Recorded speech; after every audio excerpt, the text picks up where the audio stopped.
appointed to all the officers of his house, that they should do according to every man's pleasure. Also, Vashit, the queen, made a feast for the women in the royal house which belonged to King Ahasuerus. Which belonged where? To the king. In the home of the king. Meaning there was nothing like maybe a home space. Everything has to be just the king, the king, the king, the king. The king was always all about himself and was never really about anybody. Even though he made feast for everybody, everything he was doing it for his own pleasure, for his own glory, for his own guys. He wants to be happy whether then even as long as he is happy, he's okay, everything is okay with him. He doesn't care about the others. And you think for years, this woman will not get tired. She will not get fed up. She must not have been thinking. Come on, we are human. She must have been thinking about it. She must have tried everything possible. Maybe the few times the king will truly desire to see her, she must have, she must have tried her best to talk to the king like, oh, my king, I desire to have you around too. I desire to be with you more than I stay with you. I desire to, she must have tried to sort it out with the king. With those little opportunities, she will have to come in contact with the king. But perhaps the king wouldn't even want to listen to her. The king wouldn't want to hear her. The king wouldn't even want to talk about it. And she continued over and over like that for years. And perhaps at that point she did that thing, she was fed up. She was tired. She was ready to drop the crown. She was ready to become just an ordinary, simple woman, but that will be happy within her. And she decided to disobey the king for once. And perhaps she didn't even do that because she really wanted to disobey the king. Perhaps she did it to get the attention of the king. Still, she didn't get the attention. What happened next? Because when we study very well, we see that in this very book of Esther, we saw that the king did not even bother to call the queen to ask her, why did you do what you did? He took every decision and counsel behind her back and executed the plan. You see, he did that, and the men, and they never bothered to know what was the reason behind your reaction or your action or your manner or your display before the king today. Nobody talked about it because it was always all about the king. If you wanted it all to be all about you, why did you marry her? Why did you choose to have a queen then? She was stabbed. So I stand to tell you that Queen Vashit was never a proud woman. She was not. She was never just a disrespectful woman like we keep talking about her and like we keep hearing about her all the years.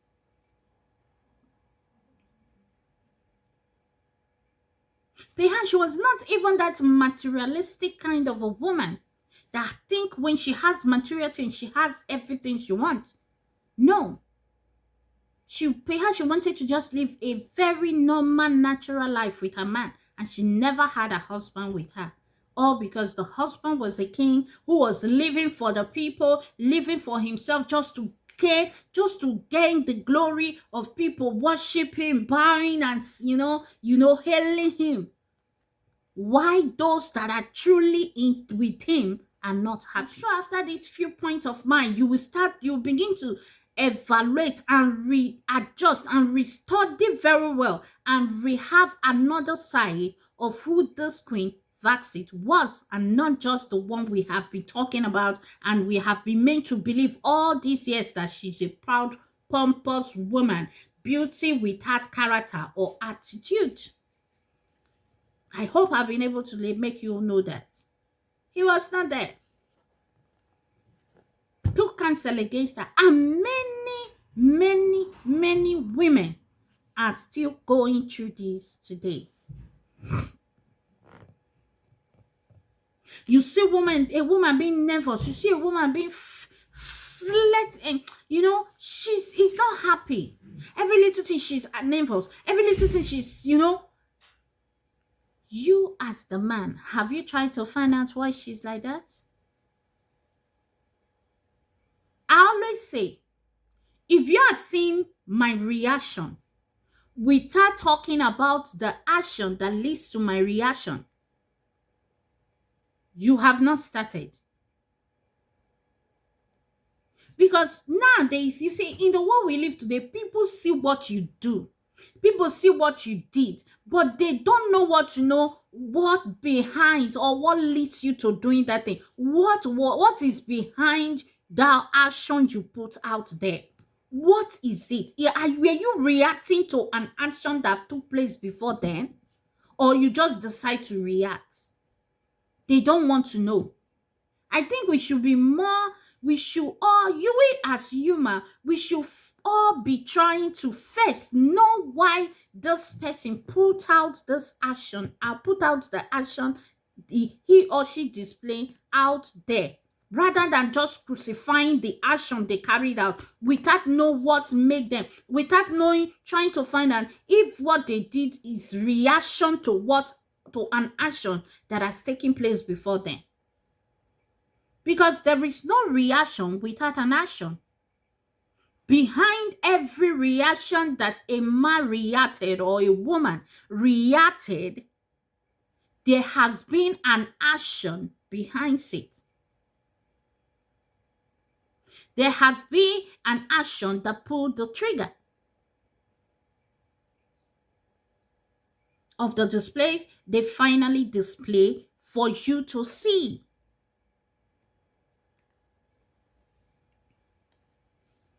And then my people say, I know no talk about him. You don't conclude an issue and judge a matter at the hearing of one mouth. No. A problem happened between two people. So let the two of them speak, not just one speak and you conclude and judge. No. Hear the side of the other person. Then you will know how best. Then you will not make error passing judgment. That was the case of Vashit. Did they call Vashit to know why she did what she did? No. Everybody just concluded. She's a proud woman. Why wouldn't she go to her husband? Why wouldn't she go to dinner now? Look at the days the feast was going on. Look at the days, the festivity, everything was going on. If you are not satisfied with what we just read here, let's go to the case, or let's then go to Esther. Everything became more clear when Queen Esther came into the picture.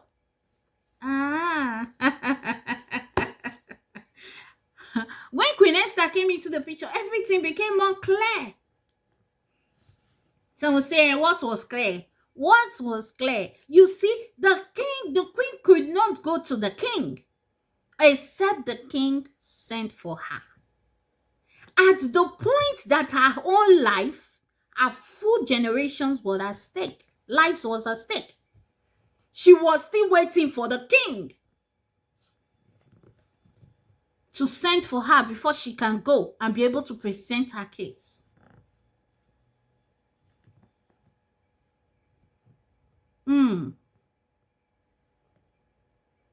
Can you not see? Queen Vashit really was not the problem.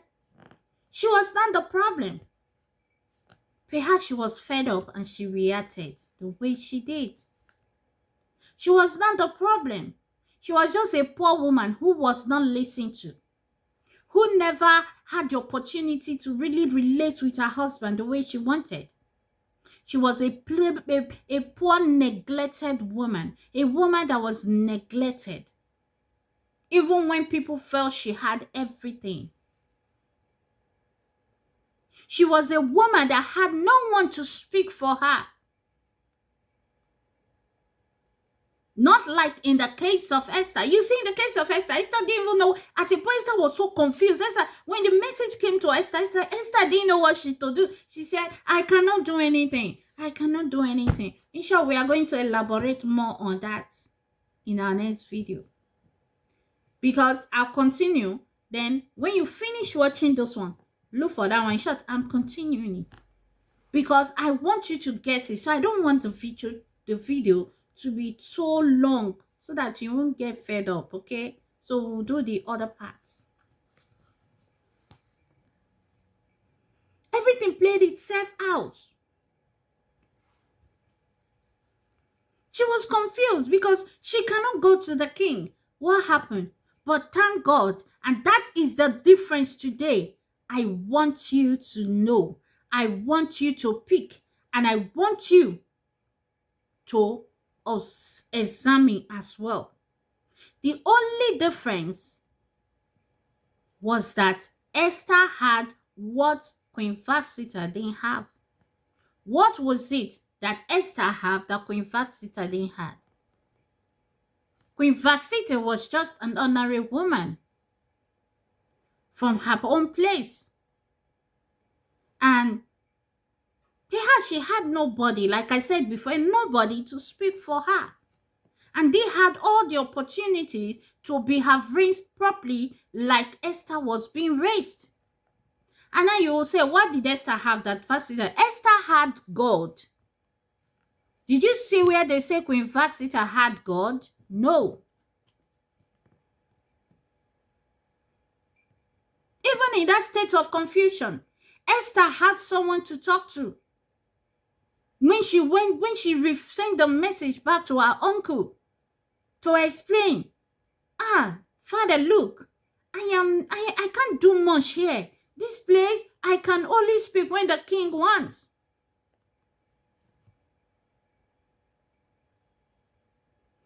And the king and the father, Mordecai, needs her to refer her back to where she's coming from and tell her, yes, I know. Perhaps you forget. Do you know it's possible God bring you into this place purposely for this particular reason today? So meaning even when she was in the palace, it was like she already forget about God. But because she was able to recommunicate everything back to the father, who was her uncle, but at the same time father, her adopted father, Mordecai had the opportunity to remind her of who she was, where she's coming from, and her God. To remind her and let her know that her position there was not just to serve the king, but to serve humanity. Many things going on in the society today. In the society today, once we marry, we women, people feel that all our life should belong to our husband. No, we have got our own life to live too. And it's time men begin to think they should start thinking, they should be rational in their thinking. I know people will be like, you are just focusing on women today. I'm not focusing on women to speak against men. No, I just want every one of us to begin to think more accurately, that rather than just act, we should always think from both sides. Not just from one point of view, not just from one side, but both sides. That's what I want us to know today. Because it is almost the same today. We feel when women married, every woman must live for her husband. Every woman must live, everything about her must be for only her husband and her children. No, the woman too have got a role to play in the society. She have got a role too to serve humanity and not just her husband and her children alone. She has got roles to play as well. In the place she's coming from, in the community where she lives, in the country she's coming from, not just to live for her husband. It is understand, yes, God created the woman for the man, but the man should not use his position to suppress the woman. Remember, the woman was not given to the man for slave as a slave, but was given to the man to help him. And people that help you, do you enslave your helpers? No. No. The answer is no. You don't enslave your helpers. You celebrate them. You are glad. You appreciate them. You are always thankful to your helpers. You don't destroy your helpers. You don't underrate them. You don't treat them as your slaves. And that is who the women we add to our husbands, helpers. The Bible says, let's make for the man a helpmate. It didn't say let's create a slave for the man. No. No, he didn't say that. He said, let's make for the man a helpmate. Someone to help him, someone to assist him. So your woman, your wife, your daughter, they are helpers. And when God said to help man, he was not talking about you alone. We all are men before God. We all are human beings. He was talking of someone to help humanity. Go to a place where there are only men. You will find some disorganization in the way things are being done. But let a woman be there. She will arrange everything. Have you tried to assess the quality of women? Women, we have power. We are potentic. We are potentially potential. And God is not happy when you neglect a woman.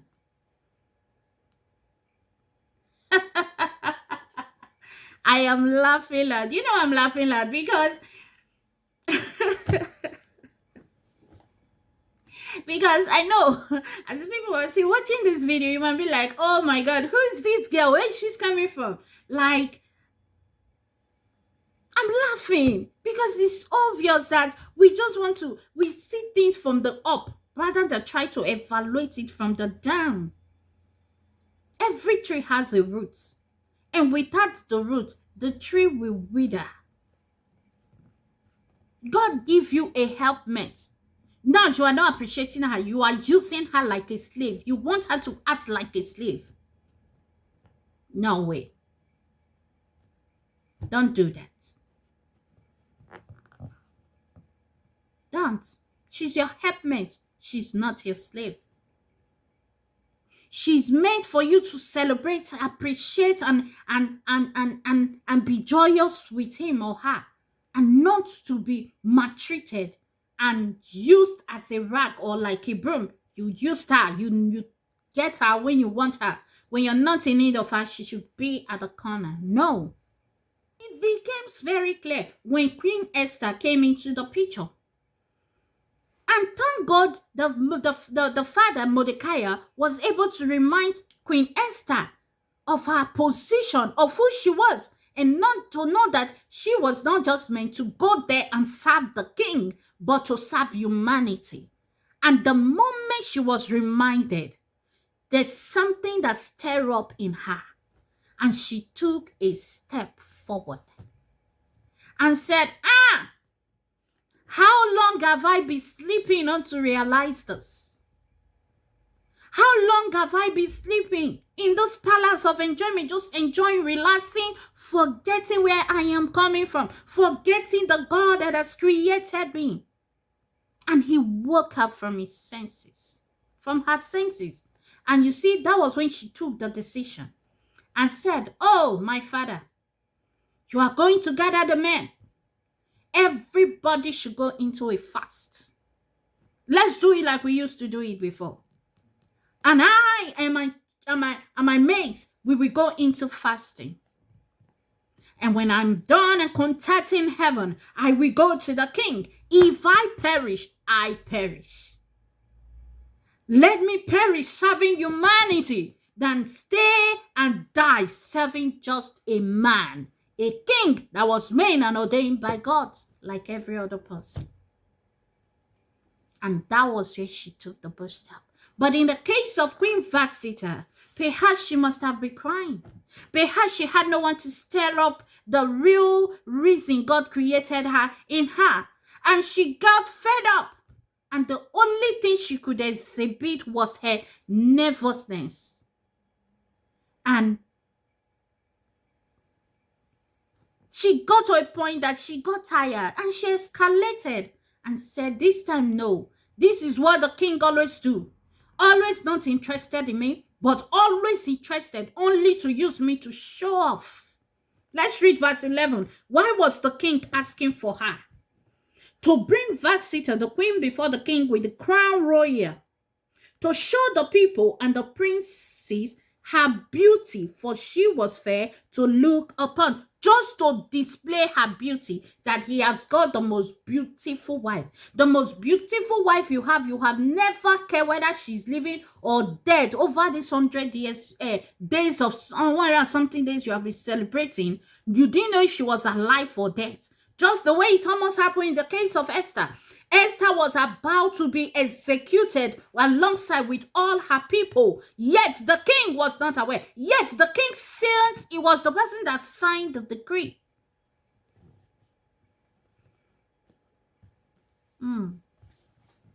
But now, because you just want to show her beauty, one user just show off, basta. Show off, and that's all. Anything more than that, child is no longer interested. The woman got upset. She got tired. And she escalated and could not take it anymore. Could not hold her peace anymore. And she said, tell the king this time that I am not coming. And she did it to draw the attention of the king, to make the king understand that he was lacking behind. What happened?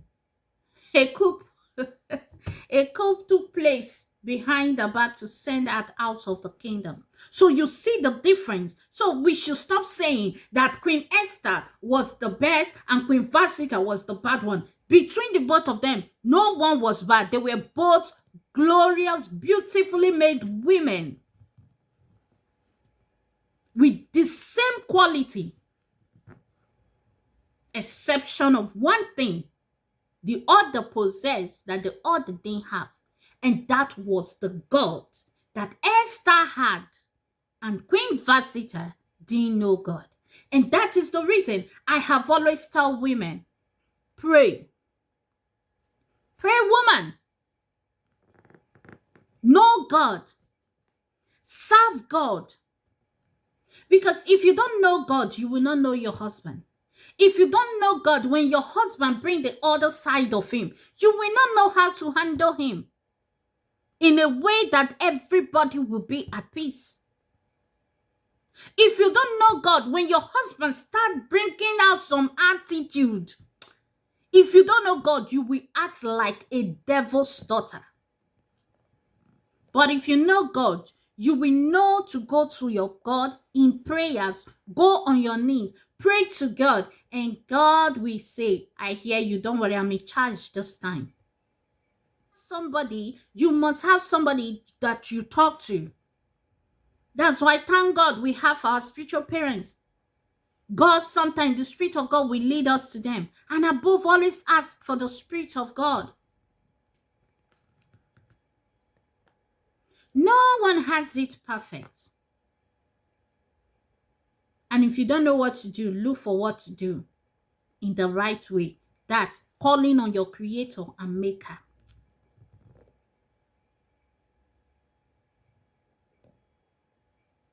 And by the time she finished contacting heaven, heaven went ahead of her. And that was what Queen Vashit didn't have. So they were both great women, destined for greatness, destined to serve humanity. alongside with their husband. But the man in some ways failed. And the woman, she didn't have a maker with her. She was walking alone with her husband. Go into your marriage with God and not with your wealth. Go into your marriage with your maker and not just with your education or certificate as a woman. Go into your marriage with God and your maker and not just with your fine, beautiful self, elegant, eloquent, elegant self, or just beautiful, gorgeous. You know how to do all the physical things, but spiritually you are empty. Don't. Go into that marriage with God with you. I remember on the day of my wedding, I sang, no? And when I was singing, I said, before I sang this, I said something. I said, I want to thank the Almighty God, and I want to tell this God I love him. Because if I don't love him, I will not know how. I want to love him so that I will know how to love my husband. And it has helped me. In my toughest time in marriage, the only source I could resort to was God. In the sweetest times of my marriage, the only person I could resort to was God. The only person I run to is God before people. He will send people, men, women on my path. You must take God with you into that marriage. Have you gone into the marriage without God? It is not too late. You can invite God now into your marriage, because that was the only person Queen Esther had that Queen Vashit didn't have. The thing that made Queen Esther to succeed despite the level, despite the arrogancy, was the king given, yes, some level of arrogancy, despite the level of the king to not, be humble. Because Esther brought God with her into the marriage, the Almighty God, the one that has the power alone to turn the heart of the king whichever way he pleases, the king became the normal king to Queen Esther. And Esther ruled the kingdom with her. Kandalabaya. Woo! And Queen Esther ruled the kingdom with a king. Like, I am your queen. You are the king. I'm the queen. And he ruled with him. You must go into that marriage with God. Don't just go there because you think you already know how to make up. You already know how to dress sexy. And if you say that you already know, you already have money. You already have millions in your account before your husband came. My sister, that one, we did this word now. We see them now. We know many million nairas who went into marriage under 6 months. They came out. So many billions nairas who go into marriage. They have fame. They have everything. Just name them. Everything. Within 1 year, they came out of their marriages. And people think the things that is happening is just physical. It's not physical. Because there are things that will come. The only person that can steal the storm is God. The only person that can steal the storm is Jesus. Is Jesus in your boat of marriage? Is Jesus in your boat of life? You need him with you. I know some people will say, you that carry the Jesus down, what has he shown in your life? Oh, my sister, what Jesus has done in my life might not be the material things you want to see. It might not be the material display that you want me to come and display. Christ has done so much for me that maybe your ordinary eyes cannot see. Only those with the spiritual eyes will see, understand, and know it. There are many people today, many women. There are many Queen Vashit. They don't want to take once they might, they'll tell you, my marriage is my marriage. I don't want to be bringing God in my marriage every time. God, no. My marriage is first and foremost between me and my husband. It's true. But don't forget, The person that laid the foundation of marriage was God himself. Don't forget, the first officiator of marriage, the first pastor to have blessed the marriage, the first father to have played the role of a father and a mother in the first marriage on earth was God himself. And you want to do your marriage not paying allegiance to him. My sister, I don't know what to say, but God is on the throne. He knows how to follow up. You need him.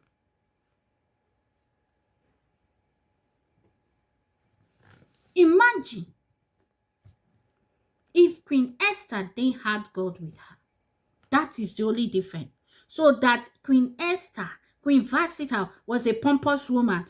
I rule it out. Me, Ofure today, I rule it out. She was not. She was a woman that was starved. If you say you didn't see it when it was started between her, just her and her husband, the kingdom, at least you should see it better when Queen Esther came into the picture. Imagine if she didn't pray. Imagine if not God. And it was also when Queen Esther came in, he was able to settle to know that, there was something wrong. Someone rescued his life. And that person was Mordecai. He needs to be rewarded. Because Esther came into the picture, Esther was able to understand there are demonic human beings. And they discovered the demons inside. And they were executed. Those were their own battles, their spiritual battles. Nowadays, we see there are some, they don't come manifesting physically, spiritually. And the only way to detect them is through prayer. The only way to conquer them, and the best ultimate warrior that will conquer them for you is Jesus, is God. So don't go into your marriage alone. With your eloquency, beauty, sexy, hot, I want to talk billion naira you into your marriage, either as a man or as a woman. Don't. You need God more with you in your marriage, in your business.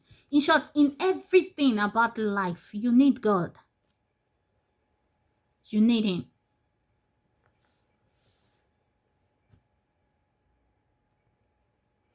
We will continue from here. So I rule it out today. Queen Vashit wasn't a pompous woman. She was just a normal woman like me and you. Blessed, had great destiny, but didn't have much grace to fulfill her destiny. What she lacked was grace, and not because she didn't have manners. Because if she didn't have manners, she wouldn't have drawn the attention of the king in the first place at all to become a queen. She had it. She have every quality a woman have, except for the fact that she didn't have enough grace. And that enough grace would have been God in her marriage. Like God became the ultimate in the life of Queen Esther. When Esther went to apply for the position in the first place, God went with her. She knew God. She knew her maker. It was God that goes in there with her. And she found what? Favor. Queen Vashit was not having such grace. If she had it, people would have spoke for her. Rather than just ganging up to speak against her before the king and say, no, king, she must be, she must be reduced to nothing. Perhaps somebody would have drawn the attention of the king to say, no, oh king, long live long. We think she has a reason for what she did. Don't you think we should find out why she did the thing she did?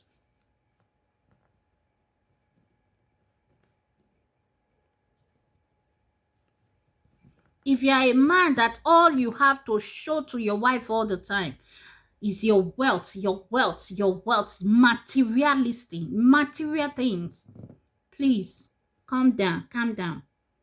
Be calming down. Because it also reflected. Because you feel all you have to offer is the physical things. It's those physical things. It's not, If you are giving your wife everything, still your wife is not, you don't see your wife feeling satisfied. Keep finding, try to dig deep until you know what exactly you are doing, what exactly she wants that you are not doing. Because it is not only material things that women need. I am sorry, nowadays you see girls who tells you, my husband should just be rich and that is fine.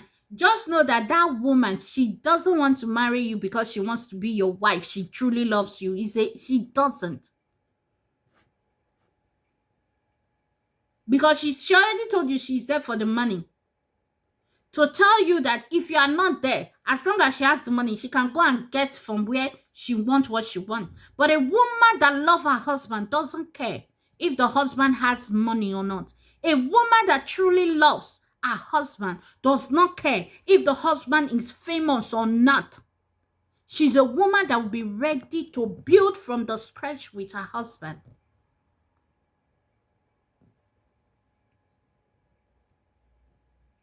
I'm telling you. She's a woman that will be very comfortable and pleasure and comfortable and pleased if her husband give her flower as gift, and she will treasure it like the husband give her gold. Because if you want to know, go and find out. There are men who drop millions in the accounts of their wives every month, but the woman, she check her very well. She's not satisfied. She'll say, I beg, not be money I marry. Yes, my husband, they drop money, but I want my husband. I want my husband, not all these things. Because you are the one she wants. Your comfort, your touch, your warm embrace, your love, your cuddling. She needs to cry in the shoulder of her husband. She cries. She sees it to cry upon. She needs her husband to express her feelings to him.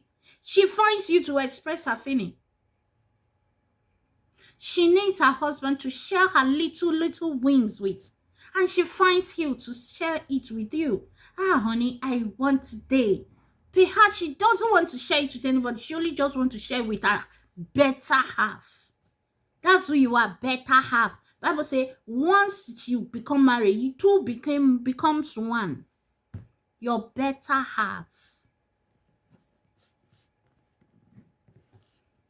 And some women, if you notice, there are women, once they get married, they don't want friends anymore. They will tell you, my best friend is my husband. And if you are as a husband, you are not always there. You're always in the midst of people. You want to always be on the spotlight. Even at the detriment of your wife's happiness, of your family happiness, of your children's happiness. You don't care. I should be on the spotlight first before family. Have a rethink and change your minds. Because if you say Queen Vashit was a proud woman, we are all in it too. We are all wearing the same shoe. If you say Esther was the best, Esther was only the best because she had God. Between Esther and Vashit, they were two normal women destined for greatness, for humanity. Just one had the Almighty God with her. The other one didn't. She didn't have idea who will even introduce God to her. They didn't know God in their place. What about when we come to the case of Ruth, Naomi, and the other Naomi and Ruth's second? The other one went back. But when the other one came to the land of Israel and embraced the God of Naomi, the God of Israel, her life changed for eternity, and she made history. And she became one of the great mothers and sisters of our Lord and Savior Jesus Christ. God is the one that makes the difference. And because you doesn't know God, doesn't mean that person is actually a bad person. Perhaps if that person had the opportunity to know God, the case will be different. So don't say, she was a pompous woman. She was a woman with no attitude, no character, no attributes. It's a lie. Queen Vashit had a character. She had attributes. You see all these women today, some women, you say, these women, check many of them. Many of them, they went through what you didn't go through. Some of us, we get married, well married from our husband's house, right under our father and mother nose. You stay with your papa and mama were there to raise you, kudo you till you become bukum. And at the day you want to marry, you were under their roof. Bring your husband to show them, and you marry. But check some other young girls. They never had the love of their mother. They never had an opportunity to sit with their mother and father together. Perhaps some lost their mother at a very tender age. Perhaps they never grew up with their mothers. So they are bound to make a lot of errors, a lot of mistakes. Like one of her celebrities, people condemn her, they crucify her, and many times I just pray for her, because I love her. I don't want to mention her name because she was into issues recently, not too long ago. And a lot of us, with time as we follow her, have come to understand, we have come to find out that she didn't never grow up with her mother. She lost the mom at a very tender age. And yet, you will still see people that even grow up with their responsible mother. Their mother taught them every manners. They don't still have it. You will see such people coming to crucify her. And she should have this. And she should this. And she's that. Why would she? Oh. Hey, do you know where she's coming from? Forget about the fame. Forget about the money she has. Forget about what she has been able to accomplish. Do you know what plays in her roots? Do you know the spiritual battles that is dealing with her family? And she has not yet been able to embrace God in a level that she will say, no, I have break physical barriers.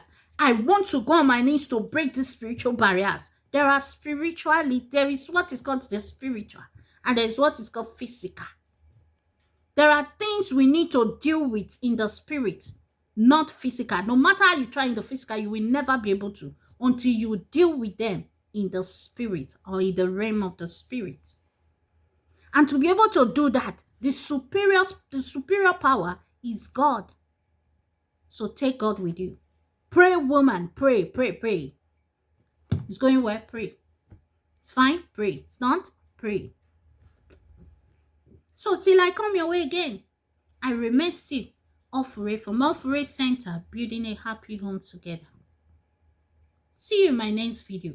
Whatever you think, your opinion, your idea, drop them at the comment section. You agree with me? Drop your comments. You do not agree with me? Drop your comments. It is no problem. We don't fight here. We just talk it. We try to understand one another. Okay? Till then. Bye. See you in my next video. Bye.